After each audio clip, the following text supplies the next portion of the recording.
Hello and welcome to this slide presentation on the 10 key steps in employee counselling.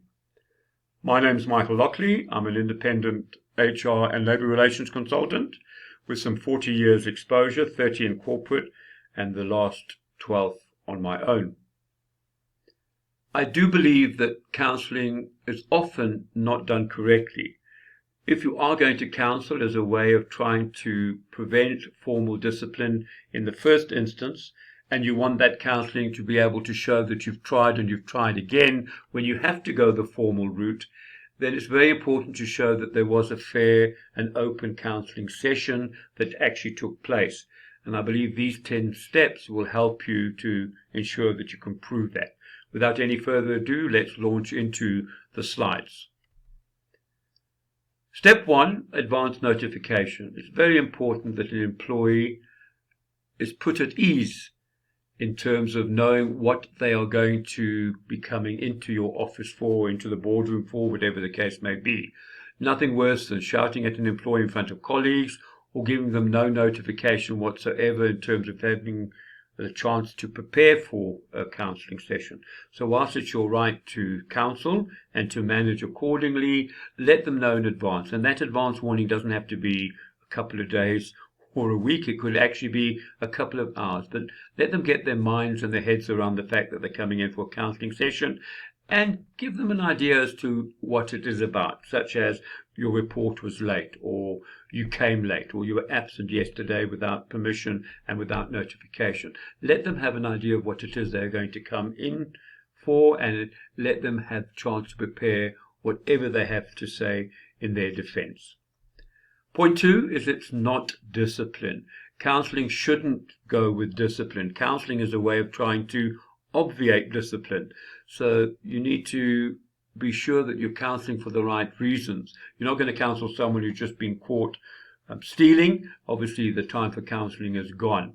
But if someone has been late and you've spoken to them informally before, or they have been late with a report and you've asked them before not to be, and you feel it's not the time for a formal warning, etc., then counselling has a purpose, all right, and it is not discipline. So make sure that they also fully understand the fact that it's not discipline, it's a way of trying to prevent discipline. However, discipline could follow if they don't meet the commitments that they've made in the counselling session. Point 3, one-on-one. Wherever possible, it should be one-on-one. It's you, the manager, talking to your employee about issues that you're not happy with. There could be misconduct issues such as late coming, absenteeism, an example I've already given. It could be negligence in terms of the fact that they haven't met a reporting deadline, etc. And you're trying to counsel them to the consequences and get their commitment to make sure it doesn't happen again.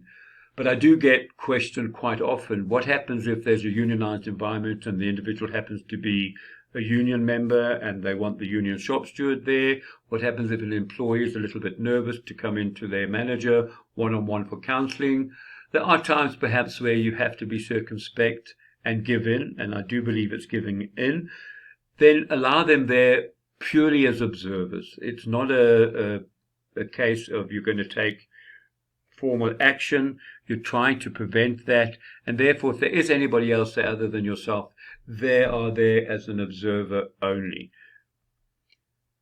Point 4, put the person at ease. Again, just reaffirm the fact that it's not discipline. You're trying to prevent that, but that really is up to them. You're trying to make them aware of what they're not doing right and how they are going to actually commit to making sure whatever they're doing wrong is not going to happen again, that it isn't a disciplinary hearing or a process of discipline, that they will have the right to be heard.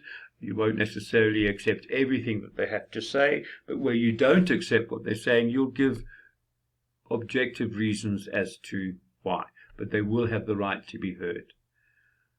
Importantly, step 5, cover the past. Reaffirm the standards, any documents that's signed in terms of coming to work on time, procedures that they need to follow. Perhaps you have already given them an informal reprimand or even a verbal warning around the issue that they are now in with you for counselling for. Just make sure you cover the past that's led you to actually being here in terms of having the counselling session. Reaffirm and understand with them what they have to do to ensure that they meet the standards that they've already committed to and that they are now failing on, and whether that be late coming, as I've indicated, or the example of not giving a report over in time. Then you move on to dealing with the present, remembering all their right to be heard, but not allowing them to hijack your process. So where it's appropriate, they have the right to chip in or to raise their concerns around anything that's being said, but you are managing the counselling process. So what has gone wrong currently that has actually led you to ask for the formal counselling session? It could be they are late again. It could be that the report is late yet again. So what are the areas that are of concern to you, where they have already reaffirmed earlier on that that's not the norm, that's not the accepted standard or requirement that's expected from them? Then point 7, allow them to be heard. Allow them an opportunity at specific instances or throughout the process, if you can manage it that way, to have their say. But keep control. Don't allow your process to be hijacked. Also, when they have their say, make sure that you fully listen and understand what it is they're putting on record. So there's nothing wrong in terms of attentive listening, in saying, am I right in saying that that's what you've said? That's what you've committed to, etc. That's your reason for being late. Make sure that they feel you are listening to them, and it's not just a ruse to have them heard because you feel that that's what you have to do. Really listen attentively. It doesn't mean you have to accept everything they say. Point 8, gain commitment. Ensure that there is a commitment not to be late again, not to have the report late, as per our examples. And there could be another host of reasons as to why you're actually doing a counselling session. But make sure that they have understood what is expected of you from them and gain their commitment verbally, especially if it's being audio taped, as to what they're now going to do to make sure it doesn't happen again. They may be requesting extra training or concession for a short period of time for the late coming. That really is up to you as the person leading the counselling session as to whether you want to agree to that or not. But remember, counselling is about gaining their commitment, being fair but also being firm. And if there is a reasonable cause for you to accept any of their requests, then do so. But you're not there to continuously accept excuses. So get their commitment to comply. Make sure that they fully understand what it is they're committing to. Point 9, deal with the future. I think it's very important, and this is an aspect that's often forgotten or brushed over in a formal counselling session. It's not a threat to tell them if they don't follow through on their commitment. They could be given a warning, a final warning, or they could end up in a formal process that just might lead to their dismissal should they be found guilty. That's not a threat, it's a fact. So the reason you're in counselling is to try and obviate, make sure that doesn't happen, but that really is now up to them. But when they leave the counselling session, they really need to understand if they don't do what it is they've committed to do, then they could end up with something more formal, such as a first written warning, second written warning, even going into a formal process that just might lead to their dismissal. So it's very important that they understand the consequences of not conforming after the counselling session, and equally they need to understand the time frame by which they're going to be measured. That could be a week, 2 weeks, a month, it could be a quarter, depending on what it is you're expecting them to now commit to. But they need to understand that during that time frame, they are what I would call on terms, in inverted commas. They're on terms in terms of if anything happens untoward during that time frame, it will be seen in a more serious light than if it happened outside of the time frame. So you could be coming back to them within that time frame, giving them accolades for actually conforming and coming to the party, or you could be coming back to them and saying, sorry, the counselling session hasn't worked. Unfortunately, I need to now formalize a process of discipline, whether that be a warning or moving into an inquiry as appropriate. I think it's also very important that if you're going through this whole process and the time it takes to do a proper counselling session, then you need to make sure you can show that you have done that counselling correctly in terms of the steps that have been followed. So you need to ensure that it is recorded and acknowledged by the employee. And how do we do that? If you are going to audio record any counselling session, any meeting, any inquiry for that matter, you need to do so openly and honestly, and it needs to be with the knowledge, not necessarily the agreement, but it needs to be with the knowledge of the employee that you are in fact putting this on an audio recording for future reference. Minutes are important. There should be a comprehensive summary of what's been said, what's gone wrong in the past, what's gone wrong now, what the commitments are from either party to make sure it doesn't happen again, what the consequences are should it continue happening, and what the timeframes are for actually improving or ensuring what is happening doesn't happen again. And those can be handwritten. We don't have to be that formal, but as long as you have them. And email, it's always good to confirm that you've had the counselling session. Send the minutes to them. If they haven't been signed, ask them to sign them. At the end of the day, if they don't respond to the email, you can word the email as such that should they not respond within a certain period of time, you will accept that they've accepted the email and its contents and attachments. So always make sure you can show you had a full, comprehensive counselling session. And if we summarize, advance notification is important. Not discipline. It's not a disciplinary session. You shouldn't be issuing warnings in a counselling session.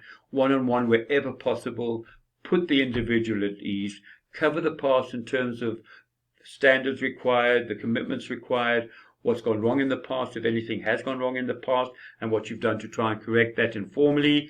Deal with the present, the current issues at hand where the misdemeanor or the behavior is happening again. Allow the individual to be heard throughout the counselling session, but manage the session accordingly. Don't allow yourself to be hijacked. Gain commitment from the individual and reaffirm what that commitment is so they fully understand what it is they're committing to. And if you've committed anything on behalf of yourself or the company, make sure that that is also reconfirmed. Deal with the future, very important. They need to leave the session knowing what the consequences are should they continue doing what they're doing that is currently not acceptable, and make sure that the session is recorded, either audio recorded, minuted, emailed, etc. Make sure you can show for the record that a full and comprehensive counselling session was held, especially if you're going to end up going into a more formal process, such as a formal inquiry, where as an aggravating factor, should the person have been found guilty, you can show to a chairperson that in fact you have tried and you've tried again. There's the counselling session, there are the full minutes, signed for, acknowledged by the individual. You have tried as a corrective measure prior to actually moving to the stage of a formal process. I'm Michael Lockley from Lockley Consulting. Thank you very much for sharing your time with me. I sincerely hope my suggestions and my comments and guides for the 10 key steps for employee counselling have helped you. Please remember, my comments and my videos are not legal opinion. Always consult a legal practitioner as needed. I have over 40 years' experience in the labour relations and human resources management field in South Africa.